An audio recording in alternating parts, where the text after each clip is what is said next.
Sir देखिए, हम लोग ने, और मैं भी एसआईपी को बहुत प्रीच करता हूँ, आप भी बहुत करते हैं, आप तो बहुत टाइम से कर रहे हैं, मुझसे पहले से कर रहे हैं। सर इसमें ना एक केस स्टडी काफ़ी लोग ने मुझे ईमेल करी, एक बंदे ने तो पूरा मेरे को राइटअप भेजा लिंक्डइन पे। कहता है कि जापान जैसी हालत हुई, जैसे 90s में Japan was at a very strong peak, yes, price to earning 60-70 हो गई थी उनकी। करेक्ट। कहा जाता था कि टोक्यो में जितने की रियल एस्टेट है उतने में आप पूरा न्यूजीलैंड खरीद सकते हो। That kind of massive yes, asset bubble वहां क्रिएट हो गया था। और आज 35 ईयर्स के बाद वो पूरा यू टर्न मार के गिर के वापस उस लेवल पे आया जो 90s में था। करेक्ट। अब अगर खुदा ना खास्ता भारतीय मार्केट के साथ ऐसा हो गया, तो बेचारे जो मैं भी सही, आप भी सही, कोई भी एसआईपी कर रहा है, करेक्ट।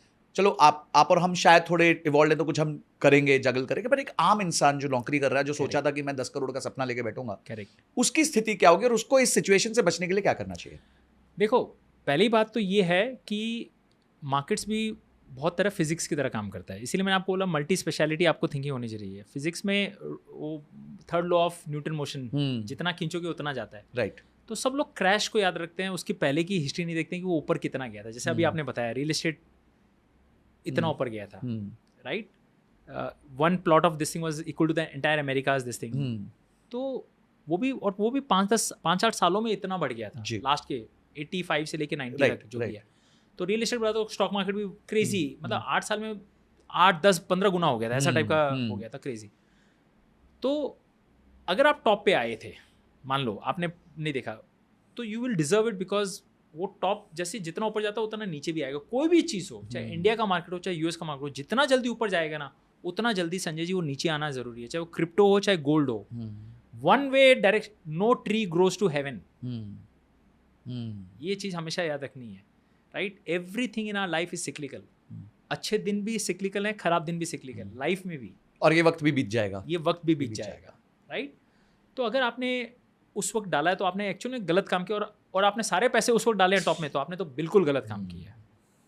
सेकेंड चीज़, यू हैव टू थिंक कि क्या ये इंडिया में हो सकता है? लोगों को ये डर है, बिल्कुल हो सकता है इंडिया में, बट अगर as long as Indian markets are reasonably valued, आज जैसे हम बोलते हैं वो पेंडुलम में यहाँ नहीं है मार्केट, इट इज़ मॉडरेटली और may be 10-15% expensive, that's okay, right? Market कभी भी फेयर वैल्यू एग्जैक्ट पे नहीं होगी, कभी नहीं होगा, ये तो थोड़ा होगा, ये बहुत ज़्यादा होगा, ये थोड़ा कम होगा। तो जब तक वो एंड पॉइंट पे नहीं है या क्लोजर टू एंड पॉइंट नहीं है, तब तक आपका उतना क्रैश नहीं होएगा, ये 5 साल का रिटर्न नहीं होगा। तो हालांकि मैंने आपको क्या बताया, लास्ट 5 साल का रिटर्न 25 है, और डोंट एक्सपेक्ट 25 आएगा। 12 भी आ गए तो बहुत बड़ी बात है, और 10-9 भी आए ना तो कोई खराब नहीं है, एफडी से तो बेटर ही है। आपके पास नेक्स्ट बेस्ट ऑप्शन क्या है? तो उससे तो you are a passive investor, passive, तो उससे तो एफडी से तो बेटर ही है ना। तो बी प्रिपेयर्ड कि नेक्स्ट 5 ईयर्स 7, 8, 9, 10, 12 आएंगे, right? And you have to ride it. You can't say boss मैं ये नहीं लेने वाला, जब वापस आएगा, वो टाइमिंग नहीं हो सकती है। तो जापान का जो मैंने बताया, तो इंडिया में भी ऐसा होएगा। इनफैक्ट हुआ है बहुत बार। 93 से लेके 2002 तक, 92 हर्षद मेहता स्कैम के बाद 4000 का इंडेक्स था। 2002 में इंडेक्स वॉज 2800, तो 12 साल zero returns. Gurgaon real estate 2012 से लेके या 2010 के बाद से लेके 2020 zero returns. Mumbai real estate zero returns.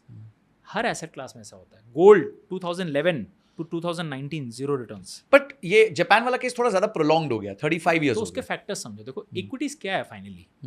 Underlying businesses ही तो है। तो अंडरलाइंग बिजनेसेस अगर आपका प्रॉफिट्स नहीं बनाएगी तो मार्केट्स कभी ऊपर नहीं जाएगा। हम चाहे कितने भी ये एफआईआई की बात कर लें, मार्केट्स है डिमांड सप्लाई। डिमांड होगा तो बढ़ेगा, सप्लाई होगी तो घटेगी।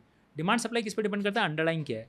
अगर अंडरलाइंग एंटरप्रेन्योर्स पैसा बना रहे हैं, 15% आरओई बना रहे हैं बिजनेस में, तो मार्केट 15% रिटर्न देगा ही देगा। ईपीएस ग्रोथ अगर हो रही है तो देगा ही। अगर आपको ये विश्वास है कि हमारा देश, हमारी इकोनॉमी अगले 25 साल ग्रो करने वाली है, ये सेट ऑफ जो एंटरप्रेन्योर्स हैं ये 15% का रिटर्न बनाएंगे, तो आपका मार्केट्स भी 15% बनाएगा। प्रॉब्लम खाली क्या होता है, अगर मार्केट ने बहुत ओवर वैल्यूड कर दिया, राइट, और आपने उस वक्त इन्वेस्ट किया, then time becomes your enemy, because आप वैल्यूएशन ये दे रहे हो, इंट्रिंसिक वैल्यू ये है, उसको आने में टाइम लगेगा। जब तक वो बराबर नहीं होगी तब तक आपने ओवर वैल्यूड किया, आपने वो टाइम खो दिया है। फिर एक बार वापस वो ऊपर चली जाएगी तो आप पैसे बनाओगे। तो you need to see what you bye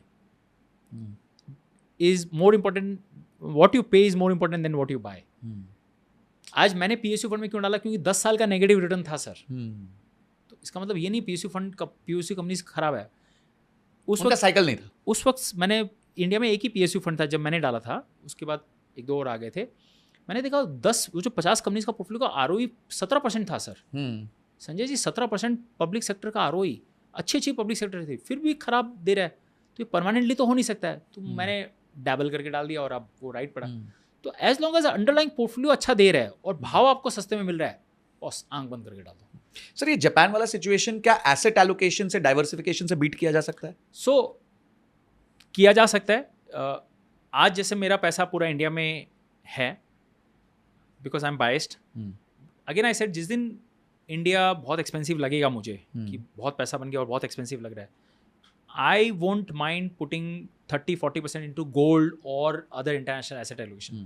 See, rebalancing is very important. First is asset allocation, buy low, sell high, and rebalancing. तो जापान में भी अगर वो सही बंदा होता तो वो गलती नहीं करता। तो आप ऐसा नहीं कर रहे हो कि आप बाई करके भूल रहे हो।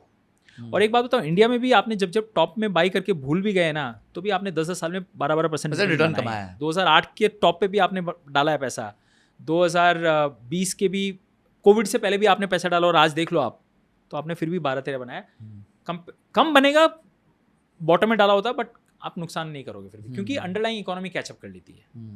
तो you have to understand the fundamental की क्या चीज़ बढ़ा रही है, वो इंजन को काम करते रहना पड़ेगा। तो guys thank you so much, आपने इस क्लिप को देखा। अगर आप ऐसे क्लिप्स चाहते हैं कि आप तक पहुंचे, तो इस चैनल को सब्सक्राइब करके घंटी जरूर दबा दीजिएगा।